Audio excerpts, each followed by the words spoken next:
أشهد أن لا إله إلا الله وحده لا شريك له وأشهد أن محمدا عبده ورسوله أما بعد فأعوذ بالله من الشيطان الرجيم بسم الله الرحمن الرحيم الحمد لله رب العالمين الرحمن الرحيم مالك يوم الدين إياك نعبد وإياك نستعين اهدنا الصراط المستقيم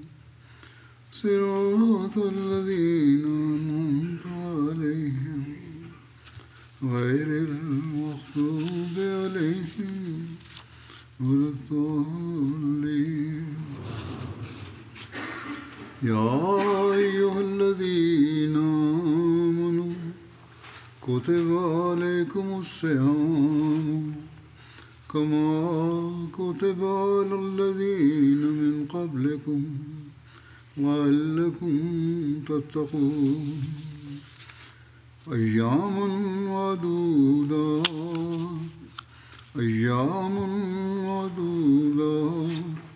فمن كان منكم مريضا وعلى سفر فعدة من أيام أخر وعلى الذين يطيقونه فدية طعام مسكين ومن تطوع خيرا فهو خير له وأن تصوموا خير لكم إن كنتم تعلمون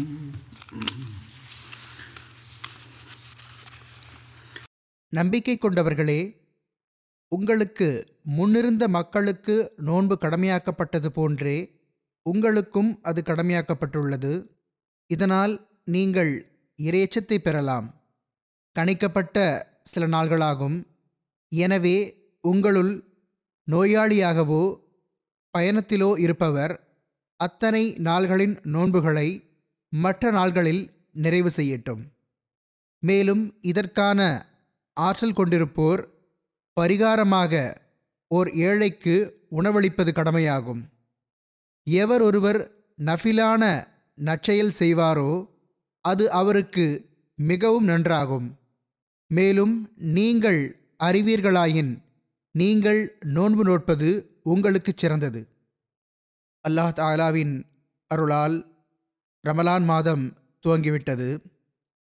ஹஸ்ரத் ரசூலுல்லாஹ் ஸல்லல்லாஹு அலைஹி வஸல்லம் அவர்கள் கூறினார்கள், இது மிகவும் மகத்துவமிக்க அருள்களை கொண்ட மாதமாகும். அல்லாஹ் தஆலா இந்த மாதத்தில் தன்னுடைய அடியார்களுக்கு தன்னுடைய அருள்களை வழங்குவதற்காக மிகவும் கருணையாளனாகி விடுகின்றான். அல்லாஹ் தஆலாவோ சாதாரண நாள்களிலும் தன்னுடைய அடியார்களுக்கு எந்த அளவுக்கு அருள்களை பொழிகின்றான் என்றால் அதை பற்றி நாம் கற்பனை கூட செய்து பார்க்க முடியாது. குறிப்பாக அவன் இந்த மாதத்தில் ஷைத்தானை விலங்கிட்டு அவனது பிடியிலிருந்து வெளியே வருவதற்கான ஏற்பாட்டை செய்யும்போது அதற்கு உதாரணம் அளிப்பதற்கு நம்மிடம் வார்த்தைகளே இல்லை. நாம் எப்பொழுது அல்லாஹ்வின் பக்கம் முன்னேறி சென்றாலும் அவனுடைய பேரருளின் வாயில்களை முன்னரை விட அதிகம் திறந்திருக்கப் பெறுகிறோம். ஆக இந்த மாதத்தை தன்னுடைய பேரருள்களை பொழிந்திடுவதற்காக அல்லாஹ் தஆலா நிர்ணயித்துள்ளான். அல்லாஹ்விற்கான வணக்க வழிபாடுகளில் கடந்த நாள்களில் நாம் என்ன சோம்பேறித்தனத்தை காட்டிவிட்டோமோ, நஃபில்களை நிறைவேற்றுவதில் என்ன சோம்பேறித்தனத்தை காட்டிவிட்டோமோ, திருக்குர்ஆனை ஓதுவதில், படிப்பதில், புரிவதில் என்ன சோம்பேறித்தனத்தை காட்டிவிட்டோமோ, திருக்குர்ஆனின் போதனைகள் படி அமல் செய்வதில் என்ன சோம்பேறித்தனத்தை காட்டிவிட்டோமோ அவற்றிற்காக இந்த மாதத்தில் ஏற்பாட்டை செய்துவிட்டான். அதாவது இந்த மாதத்தில் ஃபர்ல்களையும் நஃபில்களையும் குறிப்பாக நிறைவேற்றுவதற்கான சூழல் உள்ளது. எனவே பயன்பெறுங்கள். பள்ளிவாசல்களிலும் தர்ஸுக்கான ஏற்பாடு இருக்கிறது. எம்டிஏவிலும் ஏற்பாடு உள்ளது. இதிலிருந்து பயன்பெற வேண்டும். மேலும் அல்லாஹ்வின் நெருக்கத்தை தேட வேண்டும். பிறகு அந்த சூழலின் தாக்கத்தை நாம் நம்முடைய வாழ்வின் நிரந்தர அங்கமாக ஆக்க வேண்டும். அப்போதுதான் நாம் அல்லாஹ்வின் அருள்களுக்கும் கருணைக்கும் நிரந்தர வாரிசுகளாக ஆகிக்கொண்டே செல்வோம். எனவே அல்லாஹ் தஆலா கூறுகிறான், இந்த சூழலிலிருந்து மிகச் சிறந்த முறையில் பயன்பெறுவதற்கான முயற்சி செய்தவாறு என் பக்கம் விரைந்து வாருங்கள். மேலும் அல்லாஹுக்கு தன் அடியான் அல்லாஹின் பக்கம் வரும்போது எந்த அளவு மகிழ்ச்சி ஏற்படுகிறது என்பதை ஹஸ்ரத் ரசூலுல்லாஹ் ஸல்லல்லாஹு அலைஹி வஸல்லம் அவர்களின் இந்த வழிகாட்டலிலிருந்து அனுமானிக்க முடிகிறது. ஹஸ்ரத் ரசூலுல்லாஹ் ஸல்லல்லாஹு அலைஹி வஸல்லம் அவர்கள் கூறுகிறார்கள், தொலைந்து போன தன் குழந்தை கிடைக்கும்போது தாய்க்கு எந்த அளவு மகிழ்ச்சி ஏற்படுகிறதோ அதைவிட அதிகமான மகிழ்ச்சி அல்லாஹுக்கு தொலைந்து போன தன் அடியான் கிடைக்கும்போது ஏற்படுகிறது. அதாவது எவர்கள் அல்லாஹுக்கு செலுத்த வேண்டிய உரிமைகளையும் அடியார்களுக்கு செலுத்த வேண்டிய உரிமைகளையும் செலுத்தக்கூடியவர்கள் இல்லையோ அல்லது அதற்கான உரிமையை நிறைவேற்றியவாறு செலுத்துவதில்லையோ, அதில் சோம்பல் காட்டக்கூடியவர்களோ, அவர்கள் உண்மையான முறையில் இந்த உரிமையை நிறைவேற்றக்கூடியவர்களாக ஆகிவிடும்போது அல்லாஹ்வின் மகிழ்ச்சிக்கு எல்லையே இருப்பதில்லை. அல்லாஹ் தாலாவோ தன் அடியானிடம் மகிழ்ச்சி கொள்ளும்போது அவனுக்கு எந்த அளவுக்கு வழங்குகிறான் என்றால் அதற்கு அளவே இல்லை. எனவே நாம் ரமலானின் இந்த சூழலிலிருந்து பயனடைந்தவாறு உண்மையான விதத்தில் அல்லாஹ்வின் அருள்களை ஈர்ப்பவர்களாகிவிட்டோம் என்றால் நாம் நட்பேறு பெற்றவர்களாவோம். நான் ஓதிய இந்த வசனங்களில் அல்லாஹ் தாலா நமக்கு இறையச்சத்தில் சென்றவாறு அவனுடைய கட்டளைகள் படி நடப்பதன் பக்கம் கவனமூட்டியுள்ள அதே வேளையில் நோன்புடன் தொடர்புடைய சில கட்டளைகள் பற்றியும் கூறியுள்ளான். அல்லாஹ் நாம் அவனது நெருக்கத்தை பெறுபவர்களாக ஆகிவிடும் பொருட்டு அவனுடைய நெருக்கத்திற்கான அந்த வழிகளில் செல்பவர்களாக ஆகிவிடும் பொருட்டு இத்தகைய நுட்ப ஞானமிக்க மறையை ஹஸ்ரத் ரசூலுல்லாஹ் ஸல்லல்லாஹு அலைஹி வஸல்லம் அவர்கள் மூலமாக நமக்கு அருளியுள்ளான். எனவே நாம் நட்பெறு பெற்றவர்களாவோம். இது முதல் வசனமாகும். இதன் முதல் கட்டளையிலேயே நமக்கு பணிவான வழிகளில் செல்வதன் பக்கம் கவனமூட்டிவிட்டான். மேலும் இதை கூறி நமக்கு பணிவை மேற்கொள்ளுமாறு வலியுறுத்தியுள்ளான். நீங்கள் நோன்பு நோற்று உங்களுடைய தனிச்சிறப்பாக இருக்கும் ஒரு செயலை ஒன்றும் செய்துவிடவில்லை. மாறாக உங்களுக்கு முன்னிருந்த மக்கள் மீதும் நோன்பு கடமையாக்கப்பட்டிருந்தது.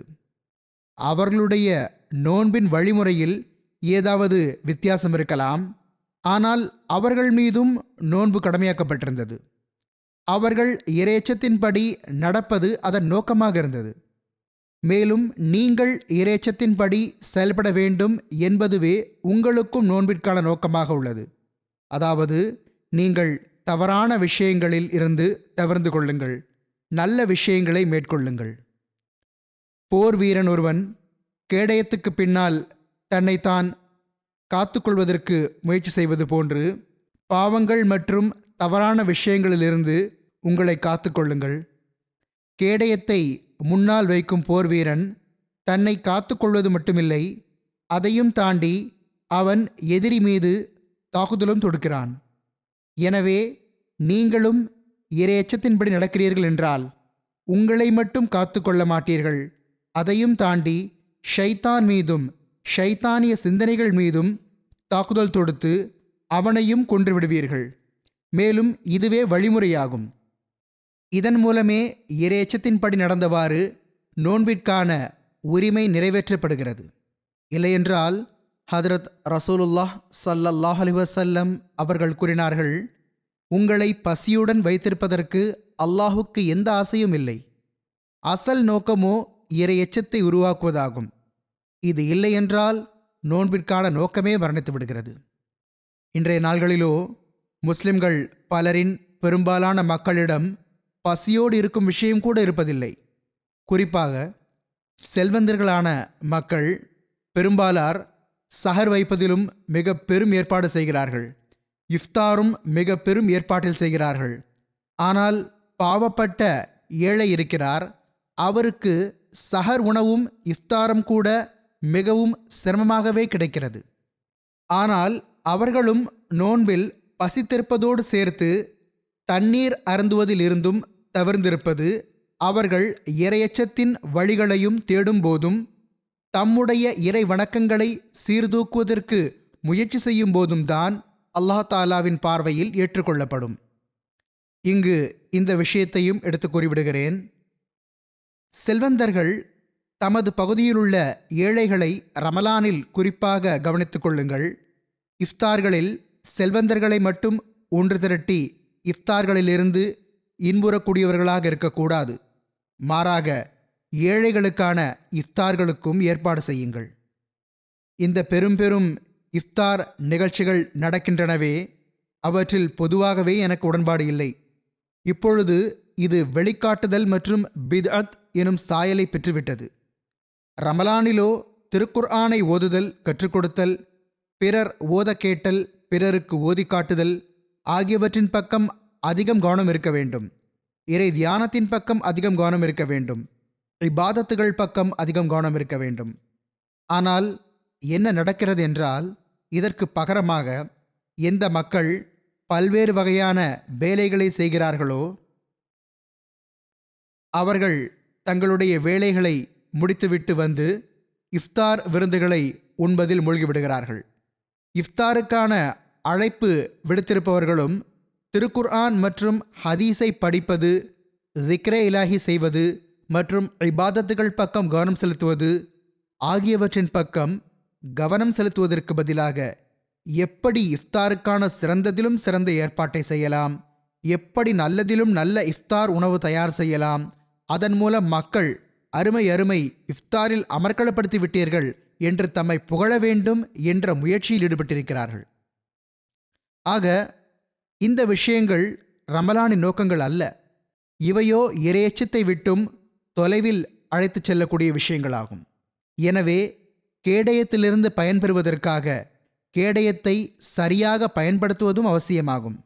இல்லையெனில் ஷைத்தானோ வலம் இடம் முன் பின் இருந்து தாக்குதல் தொடுப்பான்.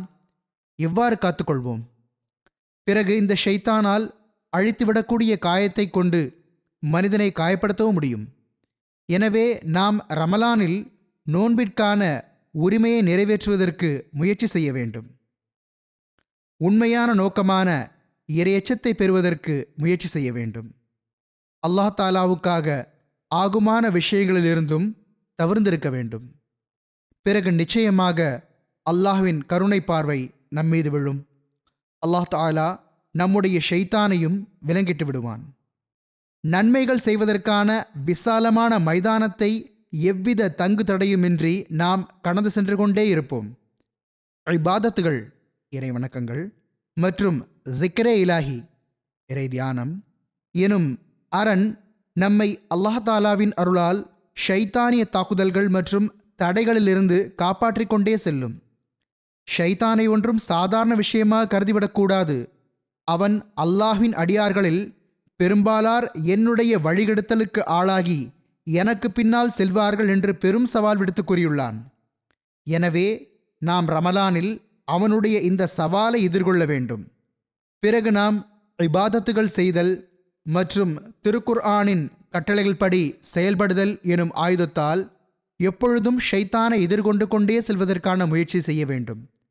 ஹஜ்ரத் அக்தஸ் வாக்களிக்கப்பட்ட மசி அலைஹிஸ்ஸலாம் அவர்கள் நோன்பின் உண்மைத்துவம் பற்றி எடுத்துரைத்தவாறு ஒரு இடத்தில் கூறுகிறார்கள், நோன்பின் உண்மைத்துவத்தையும் மக்கள் அறியாதவர்களாக இருக்கிறார்கள். உண்மை என்னவென்றால், மனிதன் எந்த நாட்டுக்கு செல்வதில்லையோ, எந்த உலகத்தை பற்றி அறிந்திருப்பதில்லையோ, அதன் நிலைமைகளை என்ன எடுத்துரைப்பான்? நோன்பு என்பது அதில் மனிதன் பசியுடனும் தாகத்துடனும் இருப்பது மட்டுமல்ல, அதையும் தாண்டி அதற்கு ஓர் உண்மைத்துவமும் அதற்கான ஒரு தாக்கமும் உள்ளது. அது அனுபவத்தால் தெரிய வருகிறது. மனிதன் எவ்வளவு குறைவாக உண்கிறானோ அவ்வளவே அவனது ஆன்மா தூய்மையடைவதும் அவனது கஷ்பின் ஆற்றல்கள் அதிகரிப்பதும் மனிதனின் இயல்பில் உள்ளது. ஆனால் துர்பாக்கியமான முறையில் இன்றைய நாள்களிலோ நன்றாக உண்ணுதல் பருகுதல் நோன்பு எனப்படுகிறது. எவ்வாறு இருப்பினும் அன்னார் கூறுகிறார்கள், இதன் மூலம், அதாவது நோன்பின் மூலம், ஓர் உணவை குறைத்து மற்றோர் உணவை அதிகரித்து கொள்ள வேண்டும் என்றே எல்லாம் வல்ல இறைவன் விரும்புகிறான். நோன்பு நோட்பவர் எப்பொழுதும் இதை கருத்தில் கொள்ள வேண்டும். அவர் பசியுடன் நிற்பது மட்டும் இதன் பொருள் அல்ல, அதற்கும் மேற்பட்டு அவர் இறைவனை நினைவு கூறுவதில் மூழ்கி இருக்க வேண்டும். இவ்வாறு உலகை துண்டித்து கொண்டு முழுமையாக இறைவன் புறம் சென்றுவிடும் நிலை ஏற்படும். அதாவது அல்லாஹ் தாலாவின் பக்கம் கவனம் பிறக்க வேண்டும், உலகத்தின் மீது நாட்டம் கொள்ளக்கூடாது. ஆகவே மனிதன் உடலை மட்டும் வளர்க்கக்கூடிய ரொட்டியை விட்டுவிட்டு ஆன்மாவின் நிம்மதிக்கும் நிறைவுக்கும் காரணமாக அமையும் மற்றொரு ரொட்டியை எடுத்துக்கொள்ள வேண்டும் என்பதே நோன்பின் பொருளாகும். எவர்கள் இறைவனுக்காக மட்டுமே நோன்பு நோட்கிறார்களோ, சடங்கிற்காக நோன்பு வைப்பதில்லையோ, அவர்கள் அல்லாஹ் தாலாவை புகழ்வதிலும் அவனது தூய்மையை எடுத்துரைப்பதிலும் அவனது ஏகத்துவத்தை எடுத்துரைப்பதிலும் ஈடுபட்டிருக்க வேண்டும். இதனால் மற்றோர் உணவு அவர்களுக்கு கிடைத்துவிடும். எனவே ரமலானில் திருக்குர்ஆனை ஓதுதல் புரிதல் ஆகியவற்றுடன் சேர்த்து இபாதத் இறைவணக்கம் மற்றும் ஸிக்ரே இலாஹி இறைவனை நினைவு கூர்தல் ஆகியவையும் மிகவும் அவசியமாகும். உள்ளம் அல்லாஹை புகழ்ந்து கொண்டே இருக்க வேண்டும், அவனது தூய்மையை எடுத்துரைக்க வேண்டும். அதற்காக ஹதரத் வாக்களிக்கப்பட்ட மசி அலைஹிஸ்ஸலாம் அவர்கள் கூறியுள்ள துவா இருக்கிறது. அது இல்ஹாமிய துவாவாகும். அதாவது சுப்ஹான் அல்லாஹி வபிஹம்திஹி சுப்ஹான் அல்லாஹில் அலீம் அல்லாஹும்ம ஸல்லி அலா முஹம்மதின் வ ஆலி முஹம்மது. இது ஒரு மிக முக்கியமான துவா ஆகும். துவாக்கள் ஏற்றுக்கொள்ளப்படுவதற்கு ஹதரத் ரசூலுல்லாஹ் ஸல்லல்லாஹு அலைஹி வஸல்லம் அவர்கள் மீது ஸலவாத் ஓதுவது அவசியமாகும். இது அல்லாஹ் தாலாவின் கட்டளையாகும். இவ்வாறே ஓர் இறைமையை எடுத்துரைப்பது உள்ளது, அதாவது அல்லாஹ்வின் ஏகத்துவத்தை பறைசாற்றுவது. இதுவும் மிகவும் அவசியமானது. எனவே இவை வழிவகைகளாகும். இவை இறையச்சத்தில் முன்னேற்றமடைவதற்கு காரணமாக திகழ்கின்றன. துவாக்கள் ஏற்றுக்கொள்ளப்படுவதற்கும் முக்கியமானவையாகும். எனவே இதன் பக்கம் நாம் குறிப்பாக கவனம் செலுத்த வேண்டும். அல்லாஹ் தஆலா திருக்குர்ஆனில் இறையச்சத்தின்படி நடப்பதற்கு எண்ணற்ற இடங்களில் வலியுறுத்துகிறான். ஒவ்வொரு நன்மையை பெறுவதற்காகவும் இறையச்சத்தை நிபந்தனையாக வைத்துள்ளான். எனவே இதன் பக்கம் மிகுந்த கவனம் செலுத்த வேண்டிய தேவையுள்ளது. ஹஜ்ரத் வாக்களிக்கப்பட்ட மசி அலைஹிஸ்ஸலாத்து வஸ்ஸலாம் அவர்களும் இதன் பக்கம் எண்ணற்ற இடங்களில், இன்னும் சொல்வதாயின் ஏறத்தாழ எல்லா சபைகளிலுமே கவனமூட்டியுள்ளார்கள். அன்னாரின் ஒரு கவிதை வரி இவ்வாறு உள்ளது: ஹரெக் நேகி கி ஜடியே இத்திகா ஹை, அதாவது ஒவ்வொரு நன்மையின் ஆணிவேர் இந்த இறையச்சமாகும். அப்பொழுது அல்லாஹ் அன்னாருக்கு இல்ஹாம் மூலமாக கவிதையின் அடுத்த வரியை இவ்வாறு கூறினான்: அகர் ஏ ஜட் ரஹி சப் குச் ரஹா ஹை, அதாவது இந்த ஆணிவேர் நிலைத்திருந்தால் அனைத்தும் இருக்கிறது. ஆக அல்லாஹ் தாலாவுக்கு பிடித்தது இறையச்சம்தான். இறையச்சமே ஒவ்வொரு நன்மையின் பக்கமும் அழைத்து செல்கிறது. இறையச்சமே உலக ஆடம்பரங்களை விட்டும் தூய்மையாக்குகிறது. இறையச்சத்தின் மூலமாகவே மனிதனின் பௌதீக மற்றும் ஆன்மீக என அனைத்து விதமான தேவைகளும் நிறைவேறுகின்றன. எனவே இறையச்சத்தை பெறுவது ஒரு நம்பிக்கை கொண்டவரின் தலையாய கடமையாக இருக்க வேண்டும். நான் கூறியது போன்று ஹஜ்ரத் வாக்களிக்கப்பட்ட மசி அலைஹிஸ்ஸலாம் அவர்களும் இறையச்சம் எனும் கருத்தை பல்வேறு கோணங்களில் பல இடங்களில் எடுத்து கூறியுள்ளார்கள். இது தொடர்பாக ஹுசூர் அலைஹிஸ்ஸலாம் அவர்களுடைய சில வழிகாட்டல்களையும் முன்வைக்கிறேன். அன்னார் கூறுகிறார்கள், திருக்குர்ஆன் துவக்கத்திலேயே ஹுதல்லில் முத்தகீன் என்று கூறியுள்ளது, அதாவது இறையச்சமுடையவர்களுக்கு நேர்வழி காட்டக்கூடியது. எனவே திருக்குர்ஆனை புரிவதற்கும் அதன்படி நேர்வழி பெறுவதற்கும் இறையச்சம் அவசியமான அசல் விஷயமாகும். இவ்வாறே பிரிதோரிடத்தில் லா யமஸ்ஸுஹு இல்லல் முத்தஹ்ஹரூன் என்று கூறியுள்ளான், அதாவது தூய்மையானவர்களைத் தவிர வேறு யாராலும் அதனை தொட முடியாது. மற்ற கல்விகளில் இந்த நிபந்தனை இல்லை. கணிதம் உள்ளது, வடிவவியல் உள்ளது, மற்ற கல்வித்துறைகள் முதலியவை உள்ளன. கற்றுக்கொள்பவர் நிச்சயம் இரையச்சமுடையவராகவும் தீமைகளிலிருந்து தவிர்ந்திருப்பவராகவும் இருக்க வேண்டும் என்ற நிபந்தனை அவற்றில் இல்லை. மாறாக ஒருவன் எவ்வளவு தீயவனாகவும் பொல்லாதவனாகவும் இருந்தாலும் அவனும் கற்றுக்கொள்ளலாம். இன்னும் சொல்லப்போனால் இன்றைய நாட்களில் இந்த மக்கள் இந்த கல்வித்துறையில் மிக அதிகமாக முன்னேறியுள்ளார்கள். அன்னார் கூறுகிறார்கள், ஆனால் மார்க்கத்தின் ஞானத்தில் வெற்று வாய்வாதம் செய்பவரும் தத்துவ ஞானியும் முன்னேற முடியாது. மேலும் எவருடைய உள்ளம் சீர்கெட்டுள்ளதோ, இறையச்சத்திலிருந்து பங்கு பெற்றிருக்கவில்லையோ, அவருக்கு அந்த உண்மைகளும் இறை ஞானங்களும் திறக்க முடியாது. பிறகு மார்க்கத்தின் ஞானங்களும் உண்மைகளும் அவருடைய நாவில் ஓடுகின்றன என்று அவர் கூறுகிறார். அவர் பொய்யுரைக்கிறார். அவருக்கு மார்க்கத்தின் உண்மைகள் மற்றும் இறை ஞானங்கள் ஆகியவற்றிலிருந்து ஒருபோதும் பங்கு கிடைப்பதில்லை. மாறாக மார்க்கத்தின் உன்னதமான விஷயங்கள் மற்றும் நுண்ணிய கருத்துக்களை அறிவதற்கு இரையச்சமுடையவராக இருப்பது நிபந்தனையாகும். உதாரணமாக இந்த பாரசீக கவிதை வரி உள்ளது: உருசே ஹசரத்தே குர்ஆன் நகாப் ஆங்கே பதாரத் கே தாருல் முல்க் மானியே ராகுனத் ஹாலி ஜஹர் கோகா. பொருள்: உள்ளம் எனும் ஊரிலிருந்து எல்லாவிதமான கூச்சல், சலசலப்பு ஆகியவற்றை காலியாக்கி விடும்போதுதான் திருக்குர்ஆனின் மணமகள் முகத்திரையை அகற்றுகிறாள். அன்னார் கூறுகிறார்கள், இந்த விஷயம் உருவாகிவிடாதவரை, உள்ளம் எனும் ஊர் காலியாகிவிடாதவரை, அதாவது உள்ளம் எனும் ஊரை உலக அசுத்தங்களை விட்டும் தூய்மையாக்குவது அவசியமாகும். அது அவற்றை விட்டும் காலியாகவில்லை என்றால் பிறகு எந்த பலனும் இல்லை. அன்னார் கூறினார்கள், அந்த சலசலப்பு என்ன? இந்த கூச்சலிடுதல் என்ன? தீமைகள் அசுத்தங்கள்தான். சலசலப்பு எனப்படும் அசுத்தங்கள் என்ன? தீமைகள் அசுத்தங்கள் ஆகிய இவைதான். உலகை விரும்புதல்தான். எனினும் திருடனை போன்று ஏதாவது கூறினால் வேண்டுமானால் கூறலாம் என்பது வேறு விஷயம். அதாவது யாராவது ஒருவர் நன்மை பற்றிய விஷயங்களை எப்பொழுதாவது கூறிவிட்டார் என்றாலும் அவை மற்றவர்களிடமிருந்து திருடப்பட்ட விஷயங்களாக இருக்கும், தம்முடைய விஷயங்களாக இருக்காது. ஆனால் எவர்கள் பரிசுத்த ஆன்மாவால் உரையாடுகிறார்களோ அவர்கள் இரையச்சமின்றி உரையாடுவதில்லை. இதை நன்றாக நினைவில் கொள்ளுங்கள். இரையச்சம் எல்லா மார்க்க ஞானங்களின் திறவுகோலாகும். மனிதன் இரையச்சம் இல்லாமல் அவற்றை கற்க முடியாது. உதாரணமாக அல்லாஹ் தஆலா அலிஃப் லாம் மீம் ஸாலிகல் கிதாபு லா ரைப ஃபீஹ் ஹுதல்லில் முத்தகீன் என்று கூறியிருக்கிறான். இந்த மறை இரையச்சம் கொள்ளக்கூடியவர்களுக்கு நேர்வழி வழங்குகிறது. அவர்கள் யார் யார்? அல்லதீன யுமினூன பில் கைபி, அதாவது மறைவானவற்றின் மீது ஈமான் கொள்பவர்கள்.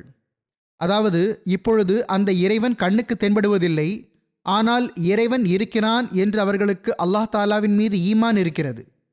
மேலும் அனுபவமும் இல்லை, ஆனால் பிறகும் இறைவன் இருக்கிறான் என்று ஈமான் கொள்கிறார்கள். பிறகு தொழுகையை நிலைநிறுத்துகிறார்கள். அதாவது தொழுகையில் தற்பொழுது முழுமையான இன்பமும் ஆர்வமும் உருவாவதில்லை. நிலைநிறுத்துதல் என்பதன் பொருள் இப்பொழுது முழுமையான இன்பமும் ஆர்வமும் உருவாகவில்லை என்பதாகும். எனினும் இன்பமின்மை, ஆர்வமின்மை மற்றும் சஞ்சலங்களிலேயே தொழுகையை நிலைநாட்டுகின்றார்கள். மேலும் நாம் அவர்களுக்கு வழங்கியவற்றிலிருந்து அவர்கள் சிலவற்றை செலவு செய்கின்றார்கள். மேலும் உம்மீதும் உமக்கு முன்னரும் இறக்கப்பட்டதன் மீது அவர்கள் நம்பிக்கை கொள்கின்றார்கள். இவை இரையச்சமுடையவர்களின் ஆரம்ப படித்தரங்களும் பண்புகளும் ஆகும் என்று கூறுகிறான். இந்த விஷயங்கள் இருக்கின்றனவே, இவையோ ஓர் இரையச்சமுடையவரின் ஆரம்ப படித்தரங்களாகும், அந்தஸ்துகளாகும், பண்புகளாகும். இந்த ஈமானிய விஷயங்கள் இருக்க வேண்டும். மறைவானவற்றின் மீது ஈமான் கொள்வது மற்றும் தொழுகை நிலைநாட்டுவது ஆகிய இவை அனைத்தும் ஆரம்ப விஷயங்களாகும். அன்னார் கூறுகிறார்கள், அவர்கள் இறைவன் மீது ஈமான் கொள்கின்றார்கள், தொழுகிறார்கள், செலவு செய்கின்றார்கள். அவ்வாறே இறைவனின் வேதங்களின் மீது ஈமான் கொள்கின்றார்கள். பிறகு இதை தவிர்த்து புதிய நேர்வழி என்ன கிடைத்தது என்ற ஆட்சேபனை இங்கு எழுகிறது. அவற்றையோ முதலிலேயே செய்து கொண்டிருக்கின்றார்கள். பிறகு இதைவிட முன்னோக்கி செல்வது என்ன இருக்கிறது? இதுவோ ஒரு வகையில் உள்ளதை பெறுவதாக இருக்கிறது. அதாவது முன்னரே இருப்பதையே மீண்டும் பெறுவதாக இருக்கிறது. அன்னார் கூறுகிறார்கள், இந்த கேள்விக்கான பதிலாவது எடுத்துரைக்கப்பட்டுள்ள அளவே உள்ள இந்த வாக்கியங்கள் மற்றும் இந்த சொற்கள் மனிதனின் உன்னதமான முறையில் நடந்து கொள்ளுதல் மற்றும் முழுமையான இறைஞானத்தை குறிக்கவில்லை.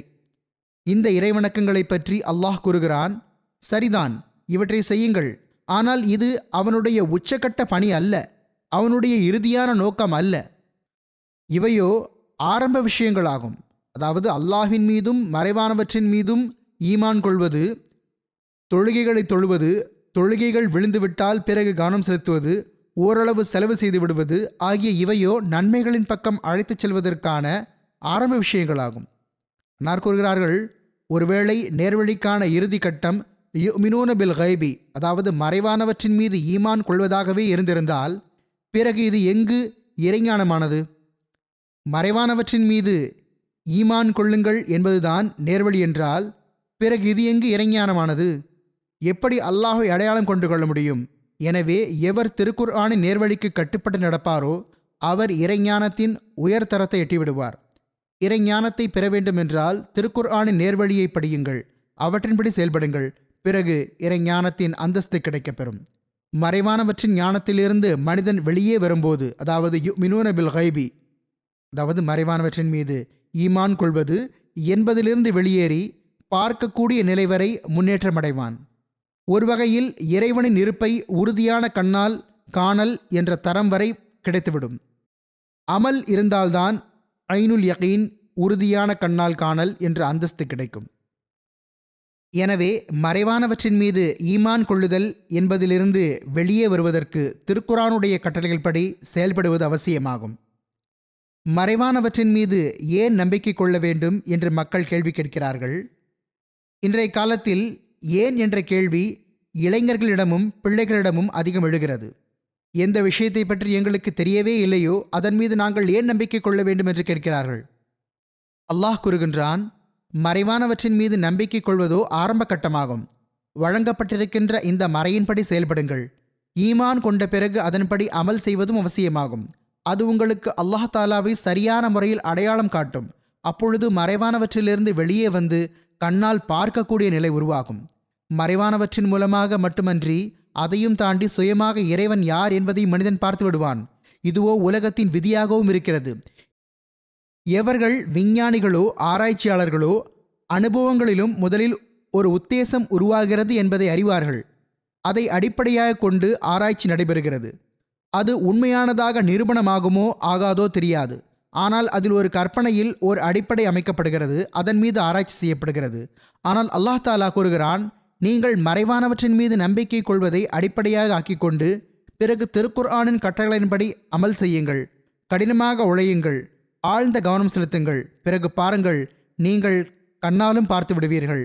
விஞ்ஞானிகளோ வெறும் தங்களுடைய ஆராய்ச்சிக்காக திருப்திக்காக அந்த ஆராய்ச்சியை செய்கிறார்கள். மேலும் அவர்களுக்கு திருப்தி ஏற்படுகிறது, பிறகு மக்களுக்கு கூறுகிறார்கள். ஆனால் இங்கு வகுக்கப்பட்டுள்ள வடிவம் மற்றும் அதற்கு பிறகு ஆய்வின் மூலம் ஒவ்வொரு மனிதனும் பலனடைய முடியும். இதுதான் இஸ்லாத்தின் சிறப்பாகும். இதுதான் மறைவானவற்றின் மீது ஈமான் கொள்வதன் அசல் உண்மைத்துவமாகும். அன்னார் கூறுகிறார்கள், இவ்வாறே தொழுகையை குறித்து ஆரம்ப நிலையோ இதுவாகவே இருக்கின்றது. அது எடுத்துரைக்கப்பட்டது. அதாவது தொழுகையை நிலைநிறுத்துகிறார்கள். கியாம் என்பதன் பொருள் நிற்க வைத்தல் என்பதாகும். அதாவது தொழுகை ஒரு வகையில் விழுந்து கொண்டே இருக்கிறது. விழுவது என்பதன் பொருள் அதில் ஆர்வமும் இன்பமும் இருப்பதில்லை. ஆர்வமின்மை மற்றும் சஞ்சலங்களின் தொடராக இருக்கிறது. எனவே அதில் அந்த ஓர் ஈர்ப்பும் தன் பக்கம் இழுத்தலும் இல்லை. மனிதன் எவ்வாறு பசியாலும் தாகத்தாலும் மன உளைச்சலுக்கு ஆளாகி உணவுக்காகவும் தண்ணீருக்காகவும் ஓடுகின்றானோ அதே போன்ற தொழுகைக்காக பித்து பிடித்தவனாக ஓட வேண்டும். ஆனால் அவன் நேர்வழி பெறும்பொழுது பிறகு இந்த சூழ்நிலை இருக்காது. அவனிடம் ஓர் ஆர்வம் உருவாகும், தொழுகையிலும் ஓர் இன்பம் ஏற்படும். சஞ்சலங்களுக்கான தொடர் முடிவுக்கு வந்து மன நிறைவும் நிம்மதியும் துவங்கிவிடும். அன்னார் கூறுகிறார்கள், ஒருவருடைய ஏதோ ஒரு பொருள் தொலைந்து விட்டது.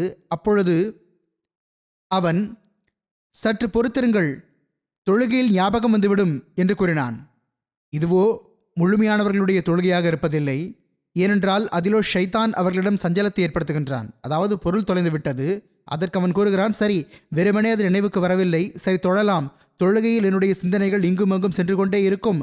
கடைசியில் ஒருவேளை நான் அந்த பொருளை எங்கே வைத்தேன் என்ற விஷயம் நினைவுக்கு வந்துவிடலாம். ஆக இந்த தொழுகை முழுமையானவர்களின் தொழுகை அல்ல. இவை ஷைத்தானிய சஞ்சலங்களாகும். ஆனால் முழுமையானவர் என்ற தரம் கிடைக்கும் பொழுது எல்லா நேரமும் அவர் தொழுகையிலே இருப்பார். அதாவது எல்லா நேரமும் அல்லாஹ் நினைவிருப்பான். மேலும் ஆயிரக்கணக்கான வியாபாரங்களும் லாபங்களும் கூட அவரிடம் எந்த ஒரு இடையூறையும் தடையையும் ஏற்படுத்த முடியாது. உலகத்தின் பணிகளும் நடக்கும், இறைவன் மீதான அச்சமும் இருக்கும், இறைவனும் நினைவிருப்பான். அன்னார் கூறுகிறார்கள், இவ்வாறே மற்ற தன்மைகளும் வெறுமனே கூற்றின் வடிவத்தில் மட்டும் இருக்காது, அவற்றில் நிகழ்வு என்ற தன்மை உருவாகிவிடும், மறைவானவற்றிலிருந்து பார்த்தல் என்பதை அடைந்துவிடும். இந்த படித்தரங்கள் வெறும் எடுத்துச் சொல்வதற்காக இல்லை. நான் எடுத்து கூறியுள்ள இந்த படித்தரங்கள் சொல்வதற்காக மட்டுமல்ல, அதாவது கதையாக உங்களுக்கு கூறிவிட்டேன், நீங்களும் சிறிது நேரம் அதை கேட்டுவிட்டு இன்பமடைந்து விட்டீர்கள் என்று அல்ல. இது ஒரு கருவூலமாகும். இதை விட்டுவிடாதீர்கள், இதை எடுத்துக்கொள்ளுங்கள். இது உங்களுடைய வீட்டிலேயே இருக்கிறது. சிறிதளவு கடினமாக உழைத்தும் முயற்சி செய்தும் இதை உங்களால் பெற முடியும். எனவே இன்று நம்முடைய பணியாவது இந்த சூழலில் இருந்து பயனடைந்தவாறு அந்த கருவூலத்தை வெளியே எடுப்பதற்காக கடினமாக உழைக்க வேண்டும். மேலும் நாமும் அல்லாஹ் தாலாவின் நெருக்கத்தை பெறக்கூடியவர்களாக ஆகிவிடும் பொருட்டு முயற்சி செய்யுங்கள். பிறகு அன்னார் கூறுகிறார்கள், நினைவில் கொள்ளுங்கள், நீங்கள் இறையச்சமுடையவராக ஆகாதவரை, இறையச்சத்தை மேற்கொள்ளாதவரை துவாக்கள் ஏற்றுக்கொள்ளப்பட மாட்டாது. இறையச்சத்திற்கு 2 வகைகள் இருக்கின்றன. ஒன்று அறிவு சம்பந்தப்பட்டது, இன்னொன்று அமல் சம்பந்தப்பட்டது. அறிவு தொடர்பாக எடுத்து கூறப்பட்டு விட்டது, அதை பற்றி கூறிவிட்டேன். ஒருவர் இறையச்சமுடையவராக ஆகாதவரை மார்க்கத்தின் ஞானங்கள் கிடைப்பதில்லை, உண்மைகள் மற்றும் இறை ஞானங்கள் திறப்பதில்லை. அமல் தொடர்பாக இதுவாகும். இறையச்சமுடையவராக ஆகாதவரை தொழுகை, நோன்பு மற்றும் மற்ற இறைவணக்கங்கள் குறையுடையவையாக இருக்கின்றன. இந்த விஷயத்தையும் நன்றாக நினைவில் வைத்துக் கொள்ளுங்கள். இறைவனின் 2 கட்டளைகள் இருக்கின்றன. ஒன்று, அவனுடன் யாரையும் இணையாக்காதீர்கள், அவனுக்கும் யாரையும் இணையாக்காதீர்கள், அவனுடைய பண்புகளுக்கும் யாரையும் இணையாக்காதீர்கள், அவனுடைய வணக்க வழிபாடுகளிலும் யாரையும் இணையாக்காதீர்கள். 2வது விஷயம், மனித குலத்துடன் அனுதாபத்தோடு நடந்து கொள்ளுங்கள். அல்லாஹுக்கான உரிமையை செலுத்துங்கள், அடியார்களுக்கான உரிமையை செலுத்துங்கள். பிறகு அன்னார் கூறுகிறார்கள், அல்லாஹ் கூறுகின்றான், வமை யத்தகில்லாஹ யஜ்அல் லஹு மஹ்ரஜா வ யர்ஸுகுஹு மின் ஹைஸு லா யஹ்தஸிப்.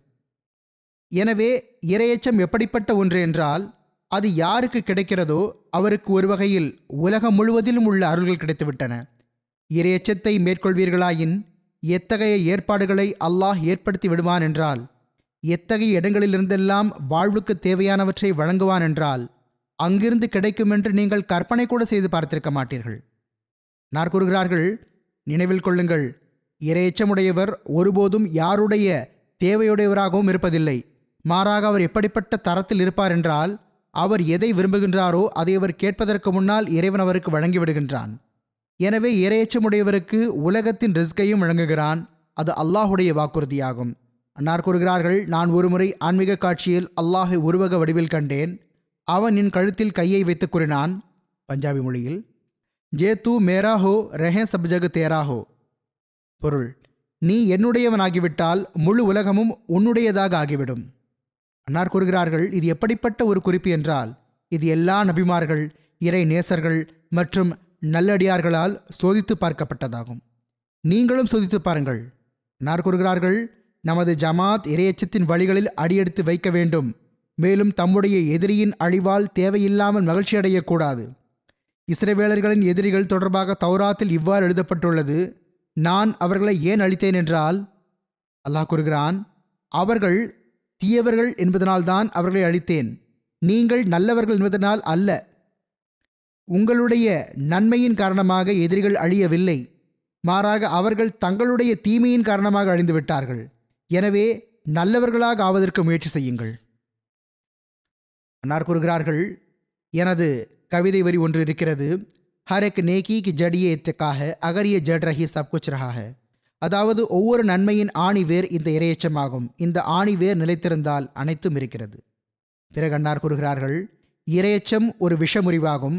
அதை பயன்படுத்துபவர் எல்லா நஞ்சுகளிலிருந்தும் தப்பித்து விடுகின்றார். ஆனால் இறையச்சம் முழுமையானதாக இருக்க வேண்டும். இறையச்சத்தின் ஏதாவது ஒரு கிளையின்படி அமல் செய்வது எப்படி என்றால், உதாரணமாக ஒருவருக்கு பசி எடுத்திருக்கிறது, அவர் ஒரு தானியத்தை சாப்பிட்டு விட்டார் என்றால், அதை சாப்பிடுவதும் சாப்பிடாமல் இருப்பதும் ஒன்றுதான் என்பது வெளிப்படையான விஷயம். அவ்வாறே தண்ணீருக்கான தாகம் ஒரு துளியால் தணிய முடியாது. இந்த நிலைதான் இறையச்சத்தினுடையதாகும். ஏதாவது ஒரு கிளையின்படி அமல் செய்வது அருள் இறங்குவதற்கு காரணமாக அமைய முடியாது. ஆக எதை பற்றி அல்லாஹ் இவ்வாறு கூறுகிறானோ அதுவே இறையச்சமாகும். அதாவது இன்னல்லாஹ மஅல்லதீன தகவ், பொருள்: நிச்சயமாக அல்லாஹ் இரையச்சம் கொண்டவருடன் இருக்கின்றான். இறைவன் உடன் இருப்பது இவர் இரையச்சமுடையவர் என்பதை கூறிவிடுகின்றது. அதாவது உண்மையான இரையச்சம் இருக்கிறது என்றால் இறைவன் தானே தன்னுடைய அருளால் வெளிப்படுவதை காட்டிவிடுகின்றான். மேலும் அவனுடைய அருளும் வெளிப்படுகிறது. எனவே இது இரையச்சமாகும். இதை நாம் பெறுவதற்கு முயற்சி செய்ய வேண்டும். பிறகு அன்னார் கூறுகிறார்கள், கூற்று மீண்டும் கூறுவதாக அமைகின்றது. மீண்டும் மீண்டும் அதே விஷயங்கள் வருகின்றன. எனினும் கவனக்குறைவு இருக்கிறது. ஒருபுறம் அறிவுரைகள் கேட்கப்படுகின்றன, உள்ளத்தில் இறைச்சத்தை பெறுவதற்காக உத்வேகம் உருவாகிறது. ஆனால் மீண்டும் கவனக்குறைவு ஏற்பட்டு விடுகிறது. எனவே நமது ஜமாத் இந்த விஷயத்தை மிகவும் அதிகமாக நினைவில் கொள்ள வேண்டும். என் நிலையிலும் அல்லாஹை மறந்துவிடக்கூடாது. எல்லா நேரமும் அவனிடமிருந்தே உதவி கேட்டுக்கொண்டே இருக்க வேண்டும். அவனின்றி மனிதன் ஒன்றுமல்ல. நன்றாக நினைவில் கொள்ளுங்கள், அவனால் ஒரு நொடிப்பொழுதில் உங்களை அழித்துவிட முடியும். பல்வேறு வகையான துன்பங்களும் மின்னல்களும் இருக்கின்றன. அச்சமற்று தைரியத்துடன் இருப்பதற்கான இடம் அல்ல. இந்த உலகத்திலும் நரகம் இருக்கலாம், பெரும் பெரும் மின்னல்கள் வரலாம். நன்றாக நினைவில் கொள்ளுங்கள். இப்பொழுது இன்றைய நாள்களிலோ அணு ஆயுத போர்களை பற்றிய பேச்சுக்கள் பேசப்படுகின்றன. ஆக அதுவும் ஒரு நரகம்தானே? அது அல்லாமல் வீசப்படக்கூடிய குண்டுகளும் நெருப்பின் உருண்டைகள் தானே? நான் கூறுகிறார்கள், நன்றாக நினைவில் கொள்ள வேண்டும், இறைவன் தானாக உதவிக்கரத்தை நீட்டாத வரை, தனது அருளால் தானே அந்த இன்னலை அகற்றிடாத வரை எவரும் யாருடைய இன்னலிலும் உதவ முடியாது. எவரும் அனுதாபத்தில் பங்கு கொள்ள முடியாது. எனவேதான் ஒவ்வொருவரும் இறைவனுடன் மறைவான தொடர்பு கொண்டிருக்க வேண்டும். அதாவது மறைவான தொடர்பை இறைவனுடன் வைத்திருக்க வேண்டும். எவரொருவர் துணிச்சலுடன் பாவம், தீமை, அசுத்தம் மற்றும் குற்றத்தில் மூழ்கி இருக்கின்றாரோ அவர் பயங்கரமான நிலைமையில் இருக்கிறார். அல்லாஹ்வின் தண்டனை அவருக்காக காத்து கொண்டிருக்கின்றது. கருணையாளனான அல்லாஹ்வின் கருணையை மீண்டும் மீண்டும் வேண்டுகிறீர்கள் என்றால் இறையச்சத்தை மேற்கொள்ளுங்கள். இறைவனை கோபப்படுத்தக்கூடிய விஷயங்கள் அனைத்தையும் விட்டுவிடுங்கள். எப்பொழுது வரை இறைவனுக்கு அஞ்சக்கூடிய நிலை இருக்காதோ, இது மிகவும் முக்கியமான விஷயமாகும். அன்னார் கூறுகிறார்கள், எப்பொழுது வரை இறைவனுக்கு அஞ்சக்கூடிய நிலை இருக்காதோ அப்பொழுது வரை உண்மையான தக்வா கிடைக்க முடியாது. இறையச்சம் உடையவராவதற்கு முயற்சி செய்யுங்கள். இறையச்சத்தை மேற்கொள்ளாத மக்கள் அழிய ஆரம்பிக்கும் பொழுது இறையச்சமுடைய மக்கள் காப்பாற்றப்பட்டு விடுகிறார்கள். இப்படிப்பட்ட தருணத்தில் அவர்களுடைய கட்டுப்படாமை அவர்களை அழித்து விடுகின்றது. மேலும் இவர்களின் இறையச்சம் இவர்களை காப்பாற்றி விடுகின்றது. மனிதன் தன்னுடைய சாதுரியங்கள், தீய செயல்கள் மற்றும் நம்பிக்கை துரோகங்களை கொண்டு தப்பிக்க விரும்பினால் அவனால் ஒருபோதும் தப்பிக்க முடியாது. அல்லாஹ்வின் அருள் இல்லாதவரை எந்த ஒரு மனிதனாலும் தன் உயிரையும் பாதுகாத்து கொள்ள முடியாது, தன்னுடைய பொருளையும் பாதுகாத்து கொள்ள முடியாது மற்றும் தன்னுடைய சந்ததிகளையும் பாதுகாத்து கொள்ள முடியாது. மேலும் எந்த ஒரு வெற்றியையும் பெற முடியாது. இறைவனுடன் மறைவான முறையில் கண்டிப்பாக தொடர்பு கொண்டிருக்க வேண்டும். இபாதத்துகள், இறை தியானம் மற்றும் அல்லாஹ்வின் கட்டளைகள் படி அமல் செய்து இந்த மறைவான தொடர்பு உருவாகின்றது. என்னார் கூறுகிறார்கள், இறைவனுடன் மறைவான முறையில் கண்டிப்பாக தொடர்பு கொண்டிருக்க வேண்டும். பிறகு அந்த தொடர்பை பாதுகாத்து வைக்க வேண்டும். அதாவது இது நிரந்தரமாக இருக்க வேண்டும். இந்த தொடர்பை பாதுகாத்து வைப்பவரே அறிவுள்ள மனிதர் ஆவார். எவர் இந்த தொடர்பை பாதுகாத்து வைப்பதில்லையோ அவர் முட்டாளாவார். அவர் தனது சாமர்த்தியத்தின் மீது கர்வம் கொள்கிறார். அவர் அழிக்கப்படுவார். மேலும் ஒருபோதும் அவர் நோக்கத்தை அடைய மாட்டார், வெற்றி பெற மாட்டார். பாருங்கள், இந்த வானம், பூமி மற்றும் இவற்றில் தென்படக்கூடிய அனைத்தும் ஆகிய இவ்வளவு பெரிய தொழிற்சாலை இறைவனுடைய மறைவான கையின்றி இயங்க முடியுமா? ஒருபோது முடியாது. நினைவில் கொள்ளுங்கள், அமைதி நிலையில் அஞ்சுபவர் அச்சத்து நிலையில் காப்பாற்றப்படுகின்றார். எவர் அச்சத்து நிலையில் அஞ்சுகிறாரோ அது ஒன்றும் சிறப்புக்குரிய விஷயம் அல்ல. இப்படிப்பட்ட தருணத்திலோ நிராகரிப்பாளர்கள், இணை வைப்பாளர்கள் மற்றும் மார்க்கமற்றவர்களும் கூட அஞ்சுகிறார்கள். ஃபிர்அவுனும் கூட இப்படிப்பட்ட தருணத்தில் அஞ்சு இவ்வாறு கூறினான், ஆமன்து அன்னஹு லா இலாஹ இல்லல்லதி ஆமனத் பிஹி பனு இஸ்ராஈல வ அன மினல் முஸ்லிமீன். பொருள்: இஸ்ரவேலர்கள் நம்பிக்கை கொண்ட அந்த இறைவன் மீது நான் நம்பிக்கை கொள்கின்றேன். அவனைத் தவிர வணக்கத்திற்குரியவன் வேறு யாரும் இல்லை. மேலும் நான் கட்டுப்பட்டு நடக்கக்கூடியவர்களின் ஒருவன் ஆவேன். அன்னார் கூறுகிறார்கள், அதனால் அவனுக்கு இந்த அளவு மட்டுமே பயன் ஏற்பட்டது. அதாவது அல்லாஹ் கூறினான், உன் உடலையோ நாம் பாதுகாத்து விடுவோம், ஆனால் உன் உயிரை இப்பொழுது பாதுகாக்க மாட்டோம். இறுதியில் இறைவன் அவனுடைய உடலை ஒரு கரையில் ஒதுங்கச் செய்து விட்டான். அவன் குள்ளமான ஒரு மனிதனாக இருந்தான்.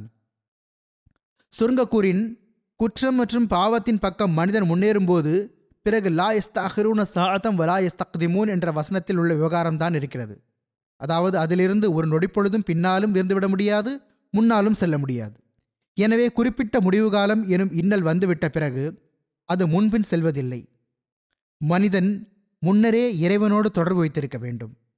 ஆக நம்மில் இந்த ரமலானிலிருந்து உண்மையான முறையில் பலன் பெற்றவாறு தமது இறையச்சத்தின் தரத்தை இறைவன் நம்மிடம் விரும்பும் அந்த தரத்திற்கு கொண்டு வருவதற்கு முயற்சி செய்யக்கூடியவர்கள் நற்பேறு பெற்றவர்களாவார்கள். பிறகு அடுத்த வசனம் நோன்பு பற்றியது. அதில் அல்லாஹ் தாலா சில அடிப்படையான கட்டளைகளை வழங்கியிருக்கிறான். அன்னார் கூறுகிறார்கள், இந்த கணிக்கப்பட்ட சில நாள்களிலும் அல்லாஹ் உங்கள் மீது நோன்பை கடமையாக்கியிருந்தும் உங்களுக்கு வசதியை வழங்குகிறான். எனவே நோயாளியாகவோ பயணியாகவோ இருப்பவர்கள் தங்கள் மீது தேவையில்லாத சுமையை சுமத்தி கொள்ளக்கூடாது. பின்னர் உடல்நலம் பெற்ற பிறகு அல்லது பயணம் முடிவடைந்த பிறகு நோன்புகளை முழுமை செய்து கொள்ள வேண்டும். எனவே கடமையை கண்டிப்பாக நிறைவேற்ற வேண்டும், ஆனால் தேவையில்லாத சுமையையும் சுமத்தி கொள்ளக்கூடாது என்று கூறியுள்ளான். அல்லாஹ் இயல்பான மற்றும் திடீரென ஏற்படக்கூடிய நிர்பந்தங்களையும் கருத்தில் கொண்டுள்ளான். எனவே அல்லாஹ் மனிதனின் இறைச்சத்திற்கு மதிப்பளித்தவாறு, அதாவது அவன் இறைவனுக்காக ஆகுமான விஷயங்களிலிருந்தும் தன்னை தடுத்து கொண்டான் என்று மனிதனுடைய நிர்பந்தங்களில் அவனுக்கு வசதியையும் ஏற்படுத்தி தந்துவிட்டான். எனவே சில மக்கள் இறைவன் மிக பெரும் சுமையை எங்கள் மீது சுமத்திவிட்டான், சில கட்டளைகள் எப்படி இருக்கின்றனவென்றால் அவற்றை நிறைவேற்றுவது மிகவும் கஷ்டமாகும் என்று கூறுகின்றார்கள். அல்லாஹ்வின் எந்த ஒரு கட்டளையும் கஷ்டமானது அல்ல. ஒவ்வொன்றுடனும் வசதிகள் உடனே இருக்கின்றன. அல்லது மார்க்கம் எங்கள் மீது சுமையை சுமத்துகிறது, அல்லது மார்க்கமற்றவர்கள் அல்லது மார்க்கத்திற்கு எதிராக இருக்கக்கூடியவர்கள் மார்க்கத்தை ஏற்கக்கூடியவர்கள் மத்தியில் குழப்பத்தை உருவாக்குவதற்காக, என்ன இது மார்க்கத்தின் கட்டுப்பாடுகளில் பிணைக்கப்பட்டுள்ளீர்கள், எவையோ உங்களுடைய மனித உரிமைகளை பறிக்கின்றன என்று கூறுகின்றார்கள். இந்த வசனத்திலும் இந்த மக்களுக்கு பதிலளிக்கப்பட்டுள்ளது, அதாவது நோன்புகள் கடமையாக்கப்பட்டுள்ளன. நோன்பு அல்லாஹ்வின் விருப்பத்தை பெறக்கூடியவராக ஆக்குகிறது. ஆனால் அவ்வாறு இருந்தும் இயல்பான எதிர்பார்ப்புகள் மற்றும் தேவைகளையும் இறைவன் கருத்தில் கொண்டுள்ளான். மேலும் உங்களுக்கு வசதியை வழங்குகின்றான். ஆண்டின் நடுவில் எந்த நேரத்திலும் உங்களுடைய நோன்புகளை முழுமை செய்து கொள்ளுங்கள். ஆற்றல் படைத்தவர்கள் தங்களுடைய விடுபட்ட நோன்புகளுக்காக ஓரளவு ஃபித்யாவும் கொடுக்க வேண்டும். ஒவ்வொருவர் மீதும் கடமை அல்ல, எவர் வசதி படைத்தவரோ அவர் கொடுக்க வேண்டும். இதனால் இரட்டிப்பு நற்கூலி கிடைக்கின்றது. இது நீங்கள் செய்யக்கூடிய ஒரு கூடுதல் நன்மையாக இருக்கும். ஆக அல்லாஹோ இவ்வாறு வழங்குவதற்கான ஏற்பாடு செய்கின்றான். பிறகு பாலூட்டக்கூடிய தாய்மார்கள் இருக்கின்றார்கள், அல்லது நிரந்தர நோயாளிகள் இருக்கின்றார்கள். அவர்களுக்கு நல்வாய்ப்புக்கு ஏற்ப ஃபித்யா வழங்குமாறு வழிகாட்டிவிட்டான். ஏனென்றால் அல்லாஹ் தாலா மறைவானவற்றை அறிபவனாக இருக்கின்றான். அவன் எண்ணங்களை அறிகின்றான். எனவே நீங்கள் நல்ல எண்ணத்துடன் இதை கொடுக்கிறீர்கள் என்றால் உங்களுடைய ஃபித்யா நோன்பு நோற்பதற்கு பகரமானதாகும் என்று கூறிவிட்டான். ஃபித்யாவினால் ஏழைகளுக்கு உதவி கிடைக்கிறது. ஒரு வகையில் இங்கு மீண்டும் அடியார்களுக்கு உரிமையை செலுத்துவதையும் இபாதத்தின் நற்கூலியின் தரத்தை வழங்கிவிட்டான். இப்பொழுது ஃபித்யாவிலிருந்து பலன் பெறுபவர்கள் யார்? ஏழை மக்கள். ஆனால் அதற்கான நற்கூலி இபாதத்திற்கு நிகரானதாக ஆகிவிட்டது. இதுதான் இஸ்லாத்தின் இறைவனாவான். அவன் கருணையின்றி வேறு ஒன்றுமே இல்லை. பிறகும் மனிதன் அவனுடைய கருணையை பெறக்கூடியவனாகவில்லை என்றால் அது அவனுடைய துர்பாகியமாகும். இந்த கருத்தை மேற்கொண்டு திறந்தவாறு ஹதரத் அக்தஸ் வாக்களிக்கப்பட்ட மஸீஹ் அலைஹிஸ்ஸலாம் அவர்கள் கூறுகின்றார்கள், இந்த ஃபித்யா எதனால் நிர்ணயிக்கப்பட்டுள்ளது என்று ஒருமுறை எனது உள்ளத்தில் தோன்றியது. அப்பொழுது நல்வாய்ப்புக்காக என்பது தெரிய வந்தது. இதன் மூலம் நோன்புக்கான நல்வாய்ப்பு அவருக்கு கிடைக்கப் பெற வேண்டும். அல்லாஹ்வே நல்வாய்ப்பு வழங்குகின்றான். ஒவ்வொன்றையும் அல்லாஹ்விடமிருந்தே நாம் கேட்க வேண்டும். எல்லாம் வல்ல இறைவன் முழுமையான ஆற்றல் பெற்றவனாவான். அவன் நாடினால் வயிற்றுப்போக்கு உள்ள ஒருவனுக்கும் நோன்பு வைப்பதற்கான ஆற்றலை வழங்க முடியும். அந்த ஆற்றல் கிடைத்துவிட வேண்டும் என்பதே ஃபித்யாவின் நோக்கமாகும். மேலும் இது அல்லாஹ்வின் அருளினால் ஏற்படுகிறது. ஆக என்னுடைய பார்வையில் மனிதன், இறைவா, இது உனது அருளுக்குரிய ஒரு மாதமாகும், நான் இதிலிருந்து இழப்பிற்குரியவனாக ஆகப் போகிறேன், அடுத்த ஆண்டு உயிரோடு இருப்பேனா இல்லையா என்று என்ன தெரியும், அல்லது அந்த விடுபட்ட நோன்புகளை நிறைவேற்ற முடியுமா முடியாதா என்று எனக்கு தெரியவில்லை என்று துவா செய்ய வேண்டும். அது மிகச்சிறந்ததாகும். மேலும் அவனிடம் நல்வாய்ப்பை வேண்ட வேண்டும். இப்படிப்பட்ட உள்ளத்துக்கு இறைவன் கண்டிப்பாக ஆற்றலை வழங்குவான் என்று எனக்கு உறுதியான நம்பிக்கை இருக்கின்றது. எனவே நோன்புகளை வைப்பதற்கு முயற்சி செய்ய வேண்டும். மேலும் ஃபித்யாவையும் அல்லாஹ் அதை ஏற்றுக்கொள்ள வேண்டும், நோன்புகள் நோற்பதற்கும் நல்வாய்ப்பு வழங்க வேண்டும் என்ற நியத்தில் கொடுக்க வேண்டும். ஆனால் எவ்வாறாயினும் எங்கு அல்லாஹ் சலுகை அளித்து இருக்கின்றானோ அதன்படி அமல் செய்வதும் அவசியமாகும். இதுதான் இறையச்சமாகும். இறைவனுடைய கட்டளைகளுக்கு கட்டுப்படுவதுதான் உண்மையான இறையச்சமாகும். எனவே இந்த கருத்தை எடுத்துரைத்தவாறு அன்னார் ஒரு இடத்தில் கூறுகிறார்கள், அசல் விஷயம் என்னவென்றால் திருக்குர்ஆனின் சலுகைகள் படி அமல் செய்வதும் இறையச்சமாகும். அல்லாஹ் தாலா பயணிகள் மற்றும் நோயாளிகளுக்கு மற்ற நாள்களில் நோன்பு வைப்பதற்கான அனுமதியையும் சலுகையையும் வழங்கியிருக்கின்றான். எனவே அந்த கட்டளைப்படியும் அமல் செய்ய வேண்டும். நான் படித்திருக்கின்றேன், பெரும்பாலான பெரியோர்கள் ஒருவர் பயணத்திலோ அல்லது நோயிலோ நோன்பு வைக்கிறார் என்றால் அது குற்றமாகும் என்றே கூறியிருக்கிறார்கள். பாவமாகும். ஏனென்றால் நோக்கமோ அல்லாஹ்வின் விருப்பத்தை பெறுவதாகும், தனது இஷ்டத்துக்கு செயல்படுவது அல்ல. அல்லாஹ்வின் திருப்தி கட்டுப்படுதலில் இருக்கிறது. அவன் என்ன கட்டளை வழங்குகின்றானோ அதற்கு கட்டுப்பட வேண்டும். தன் தரப்பிலிருந்து அதில் எந்த ஒரு அடிக்குறிப்பையும் எழுதி கொள்ளக்கூடாது. தன்னுடைய சுய விளக்கங்களை கொடுக்கக்கூடாது. உதாரணமாக இன்றைய நாள்களில் அறிஞர்கள் தங்களுடைய அறிவின் மீது இருக்கக்கூடிய அகந்தையால் இவ்வாறு செய்கின்றார்கள். இப்பொழுதோ சமூக ஊடகத்தில் அவர்களுக்கு ஒரு தளம் கிடைத்துவிட்டது. அதிலோ மார்க்க சட்டம் தொடர்பான வினோதமான நகைப்புக்குரிய விஷயங்களையும் மார்க்க தீர்ப்புகளையும் கொடுக்க ஆரம்பித்து விட்டார்கள். எவ்வாறு இருப்பினும் அன்னார் அலைஹிஸ்ஸலாம் கூறுகிறார்கள், அவனோ ஃபமங்கான மின்கும் மரீதன் அவ் அலா சஃபரிம் ஃபஇத்தத்து மின் ஐயாமின் உஹர் என்று கட்டளையிட்டுள்ளான். எனவே உங்களில் நோயாளியாகவோ பயணியாகவோ இருப்பவர் அத்தனை நோன்புகளை மற்ற நாள்களில் முழுமைப்படுத்திக் கொள்ள வேண்டும். இதில் எப்படிப்பட்ட பயணமாக இருந்தால் அல்லது எப்படிப்பட்ட நோயாக இருந்தால் என்று வேறு எந்த ஒரு நிபந்தனையையும் வைத்துவிடவில்லை. பிறகு அன்னார் கூறுகிறார்கள், எவர் ஒருவர் நோயாளியாகவோ பயணியாகவோ இருக்கக்கூடிய நிலையில் ரமலான் மாதத்தில் நோன்புகளை நோக்கின்றாரோ அவர் இறைவனின் தெளிவான கட்டளைக்கு மாறு செய்கின்றார். இறைவன் நோயாளிகளும் பயணிகளும் நோன்பு வைக்கக்கூடாது என்றும், நோயிலிருந்து குணமடைந்த பிறகும் பயணம் முடிந்த பிறகும் நோன்புகளை வைக்க வேண்டும் என்றும் தெளிவாக கூறிவிட்டான். எல்லாம் வல்ல இறைவனின் இந்த கட்டளைப்படி அமல் செய்ய வேண்டும். ஏனென்றால் ஈடேற்றம் அவனுடைய அருளால்தான் கிடைக்குமே அன்றி தம்முடைய அமல்களின் ஆற்றலை காட்டி எவரும் ஈடேற்றத்தை பெற முடியாது. நோயாளிகளும் பயணிகளும் நோன்பு வைப்பார்கள் என்றால் கண்டிப்பாக அவர்கள் கட்டளைக்கு மாறு செய்தது அவர்களுக்கு பொருந்தும். ஒரு நபர் ஹதரத் ரசூலுல்லாஹ் ஸல்லல்லாஹு அலைஹி வஸல்லம் அவர்களிடம் ரமலான் மாதத்தில் பயணத்து நிலையில் நோன்பு வைத்தல் மற்றும் தொழுகையை பற்றி கேள்வி கேட்டார். அதற்கு ஹதரத் ரசூலுல்லாஹ் ஸல்லல்லாஹு அலைஹி வஸல்லம் அவர்கள் கூறினார்கள், ரமலானில் பயணத்து நிலையில் நோன்பு வைக்காதீர். அதற்கு அந்த நபர், அல்லாஹ் தூதர் அவர்களே ஸல்லல்லாஹு அலைஹி வஸல்லம், எனக்கு நோன்பு வைப்பதற்கான ஆற்றல் இருக்கிறது என்று கூறினார். ஹதரத் நபிகள் நாயகம் ஸல்லல்லாஹு அலைஹி வஸல்லம் அவர்கள் அவரிடம், நீர் அதிகம் ஆற்றல் பெற்றவரா அல்லது அல்லாஹுவா என்று கேட்டார்கள். மேலும் கூறினார்கள், நிச்சயமாக அல்லாஹ் எனது உம்மத்தின் நோயாளிகளுக்கும் மற்றும் பயணிகளுக்கு ரமலானில் பயணத்தின் நிலையில் நோன்பு வைக்காமல் இருப்பதை ஒரு சதக்காவாக, ஒரு சலுகையாக ஆக்கிவிட்டான். அவன் உங்களில் ஒருவருக்கு ஒன்றை அன்பளிப்பாக வழங்கி அந்த மனிதன் அந்த பொருளை அன்பளிப்பு வழங்கியவனுக்கு திருப்பி கொடுத்து விடுவதை உங்களில் எவராவது விரும்புவாரா? எனவே அல்லாஹ்வின் கட்டளைகள் படி அமல் செய்யுங்கள். இதுவே இறையச்சமாகும். எந்த நன்மையும் அவன் கூறும்பொழுது நிறைவேற்றுங்கள். எந்த நேரத்தில் நிறைவேற்றுமாறு கூறுகிறானோ அப்பொழுது நிறைவேற்றுங்கள். எதை விடுமாறு கூறுகிறானோ அதை விட்டுவிடுங்கள்.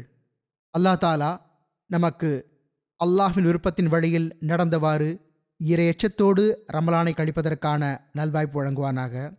நமக்கு நம்முடைய இறையச்சத்தின் தரத்தை உயர்த்துவதற்கான நல்வாய்ப்பு வழங்குவானாக. நாம் நோன்பில் இருந்து தப்பிப்பதற்காக சாக்குப்போக்கு தேடக்கூடியவர்களாக ஆகாமல் இருப்போமாக. நாம் தேவையில்லாத கடினத்தை நம்மீது சுமத்தி கொள்ளக்கூடியவர்களாக ஆகாமல் இருப்போமாக. எப்பொழுதும் இஸ்லாத்தின் அழகான போதனைகள் படி செயல்படக்கூடியவர்களாக இருப்போமாக. இந்த ரமலானில் நாம் அல்லாஹ் தாலாவின் எண்ணற்ற அருள்களை பெறக்கூடியவர்களாக இருப்போமாக. ஒவ்வொரு நாளும் நமக்கு பரக்கத்துகள் மற்றும் கருணைகளுக்கான வழிவகைகளை கொண்டு வரட்டுமாக. நாம் ரமலானிலிருந்து உண்மையான முறையில் பலன் பெறக்கூடியவர்களாக ஆவோமாக. இந்த ரமலான் நம்மை அல்லாஹ் தாலாவுக்கு மிக அருகில் கொண்டு செல்லக்கூடியதாக ஆகட்டுமாக. நமக்கு ஏற்றுக்கொள்ளப்படக்கூடிய துஆக்களை செய்வதற்கான நல்வாய்ப்பு கிடைக்கட்டுமாக. முழு உலகின் அகமதிகள் ஜமாத்தின் முன்னேற்றங்களுக்காகவும் எல்லாவிதமான சிரமங்கள் விலகுவதற்காகவும் துவா செய்யுங்கள். அரசாங்கங்கள் மற்றும் ஒவ்வொரு தீயவரின் தீங்கிலிருந்து அல்லாஹ் தாலா நம்மை பாதுகாத்து வைப்பானாக. இறை வழியில் சிறை சென்றவர்களின் விடுதலைக்காகவும் துவா செய்யுங்கள். அவர்களில் சிலர் பெரும் சிரமத்தில் சிக்கியுள்ளார்கள்.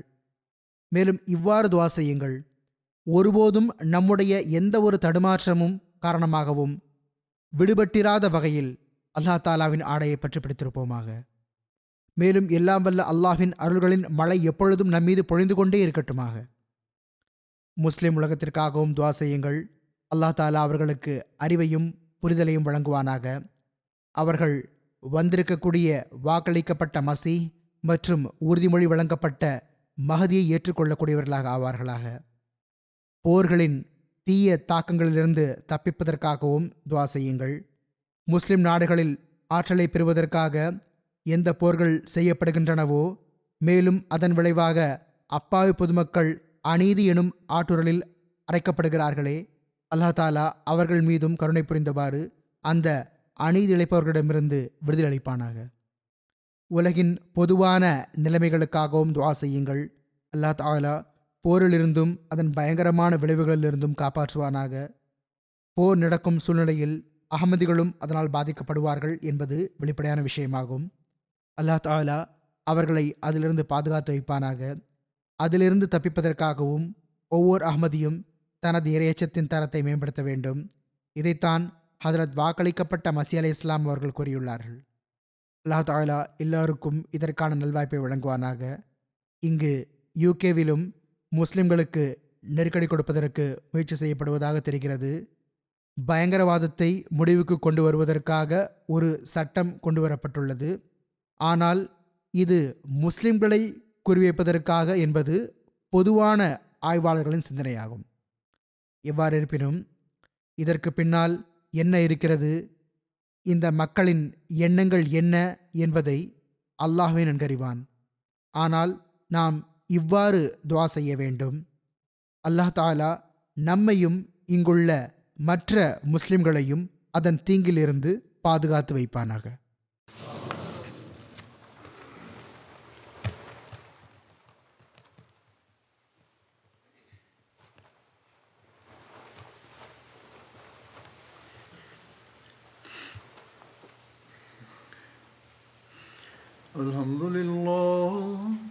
அல்ஹம்துலில்லாஹ் நஹ்மதுஹு வ நஸ்தஈனுஹு வ நஸ்தக்ஃபிருஹு வ நு'மினு பிஹி வ நதவக்கலு அலைஹி வ நஅஊது பில்லாஹி மின் ஷுரூரி அன்ஃபுஸினா வ மின் ஸய்யிஆத்தி அஅமாலினா. மன் யஹ்திஹில்லாஹு ஃபலா முضில்ல லஹு ومن يضلل فلا هادي له ونشهد أن لا إله إلا الله ونشهد أن محمدا عبده ورسوله.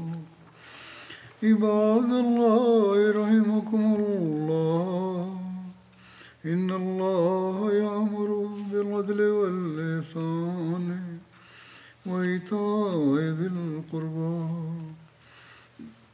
وينهى عن الفحشاء والمنكر والبغي يعظكم لعلكم تذكرون.